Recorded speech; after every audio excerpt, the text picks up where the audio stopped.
Letter రాసినట్టున్నారు. నన్ను క్షమించు చంద్రిక. నేను నీ విషయంలో చేస్తుంది తప్పు అని నాకు తెలుసు. కానీ నాకు వేరే మార్గం లేక ఇలాంటి తప్పు చేయాల్సి వచ్చింది. నిన్ను బాధ పెట్టినందుకు నన్ను క్షమించు. నాకు తెలుసు భరత్ నువ్వు ఒకరి కోసం ఒకరు పుట్టారని. మీ ఇద్దరిని విడదీస్తే ఇద్దరిలో ఎవరూ ప్రాణాలతో ఉండరు అని నాకు తెలుసు. అన్నీ తెలిసినా గానీ చేయకూడని తప్పులే చేశాను. నా కోసం వెతకద్దమ్మా. బహుశా మీరు నా గురించి తెలుసుకుని నన్ను వెతికేసరికి నేను ప్రాణాలతో ఉండకపోవచ్చు. నన్ను క్షమించమ్మా. I'm sorry Chandrika. ఉంటాను. సెలవు. అత్తయ్య, ఏమండి?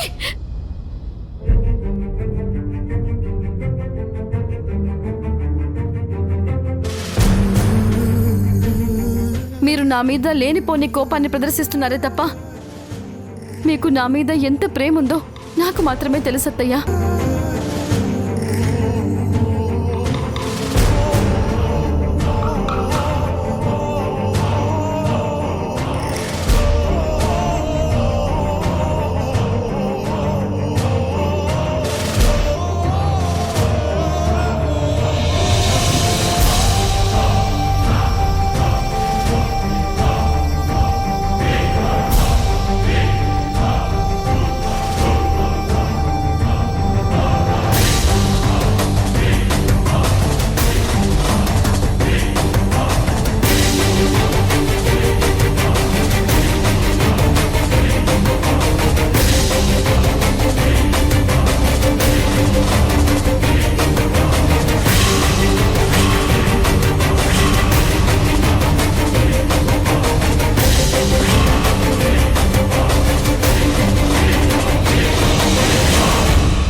భరత్ గారు, ఏమండి?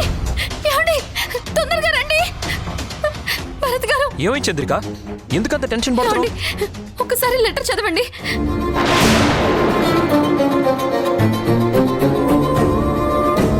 ఏంటి చంద్రిక?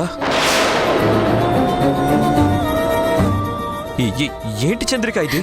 అదేనండి నాకు అర్థం కావట్లేదు. భరత్ గారు, ఏముంది అందులో?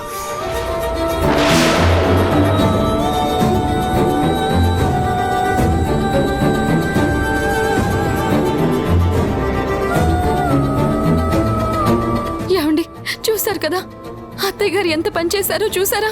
అసలు ఏం జరిగింది చంద్రిక? నాకేం అర్థం కావట్లేదు. అసలు అత్తయ్య ఇలాంటి డెసిషన్ తీసుకోవడం ఏంటో నాకేం అర్థం కావట్లేదండి. ముందు అత్తయ్య గారు ఎక్కడున్నారో చూద్దాం పదండి. భరత్ గారు, ఫస్ట్ ఆఫ్ ఆల్ ఫోన్ చేయండి.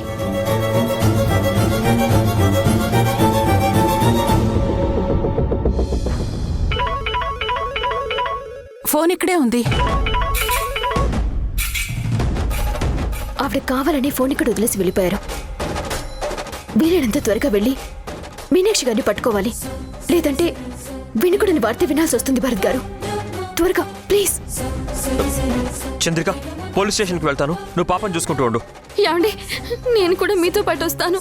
నువ్వెందుకు చంద్రిక? నేను చూస్తాను కదా. నాకెందుకో చాలా కంగారుగా ఉందండి, భయంగా ఉంది. నేను ఒంటరిగా ఉండలేను. నేను కూడా మీతో పాటు వస్తాను. అది కాదు చంద్రిక.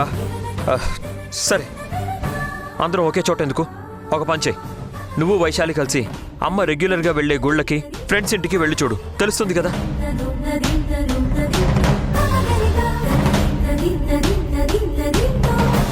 ఆ ఏరియాలోకి వెళ్ళి వెతకండి. నేను కూడా వెళ్ళి చూస్తాను. అత్తయ్య, అసలు ఎందుకు ఇలాంటి నిర్ణయం తీసుకున్నారు? మీకేదైనా జరిగితే మేమందరం ఏమైపోతాం అత్తయ్య? ఈ ఇంట్లో మేము ఎలా ప్రశాంతంగా ఉంటామనుకున్నారు? మాకున్న పెద్ద దిక్కు మీరే. మీరే ఇలాంటి నిర్ణయాలు తీసుకుంటే ఎలా అత్తయ్య?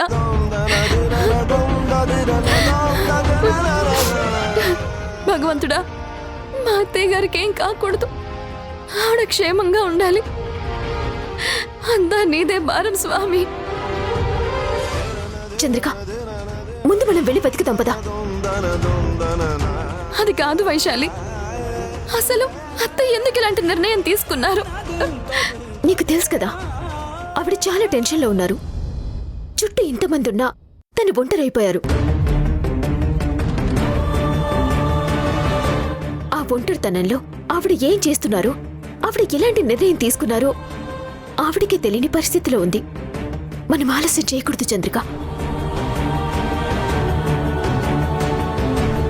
త్వరగా వెళ్ళి అత్తయ్య గారు రెగ్యులర్గా ఎక్కడెక్కడ తిరుగుతారో నీకు తెలుసు కదా, వెళ్దాం పదా.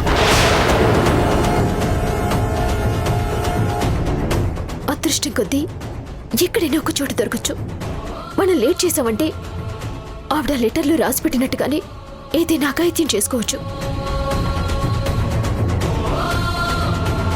త్వరగా వెళ్దాం పదా. నీరజ, పాపని జాగ్రత్తగా చూసుకుంటూ ఉండు. మేము వెళ్ళొస్తాం. అలాగే. పద పద.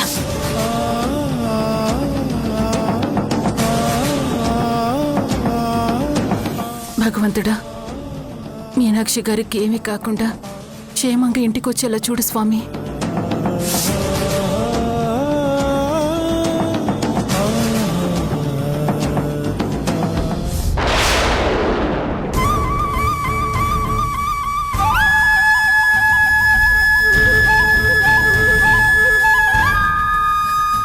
చంద్రిక, నన్ను క్షమించు చంద్రిక. నీ గురించి తెలిసి కూడా నేను చెయ్యకూడని పాపాలు చేశాను.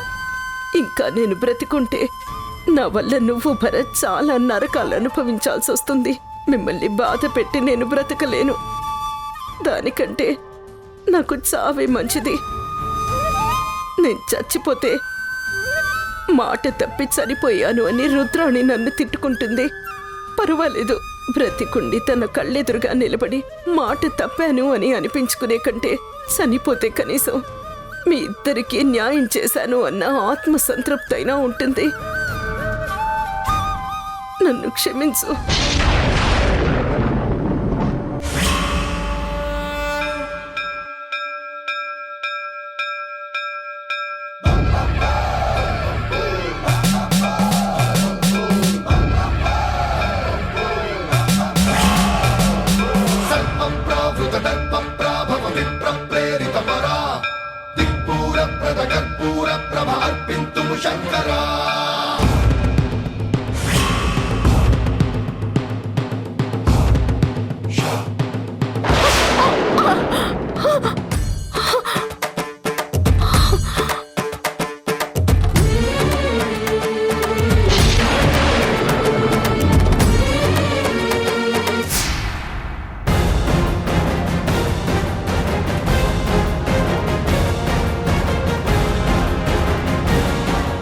చంద్రిక, చంద్రిక. భరత్ గారు, చంద్రిక వైశాలి గారిద్దరూ బయటికి వెళ్లారు. మీ అమ్మగారిని వెతకడం కోసం వెళ్లారు. ఇంకా రాలేదు. పోలీస్ స్టేషన్లో కంప్లైంట్ ఇచ్చారా? వాళ్ళు వెతుకుతా ఉన్నారా? ఇచ్చాను నీరజ గారు, వెతుకుతా ఉన్నారు. కానీ వాళ్ళు ఎప్పుడు వెతుకుతారో ఏంటో, అసలు అమ్మ ఎక్కడుందో ఏంటో.